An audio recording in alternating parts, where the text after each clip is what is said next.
बेटी कीमती या जमीन?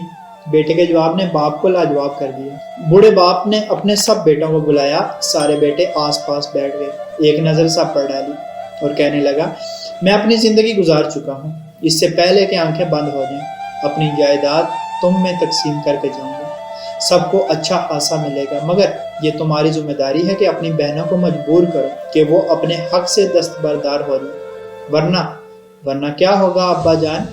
सबसे छोटा बेटा पूछ बैठा। बूढ़े बाप के चेहरे पर कई तल्ख लहरें आईं और गुजर गईं। खुश्क होंठों पर जुबान फेर कर बोला, वरना तुम्हारे बाप की जमीन गैरों में चली जाएगी। छोटा जरा खुद सा था, पूछने लगा, अब्बा जान, बेटी को जायदाद से हक देने का हुक्म तो खुदा का है, क्या खुदा को ये इल्म ना था कि बेटी को हिस्सा देने से जमीन गैरों में चली जाएगी? कमरे में खामोशी सी छा गई। किसी को कुछ बोलने से पहले वो फिर बोल उठा, बेटी को जमीन देते हुए आपको लगा कि जमीन गैरों में चली जाएगी, मगर दामाद को बेटी देते हुए आपको क्यों ना लगा कि बेटी गैरों में चली जाएगी?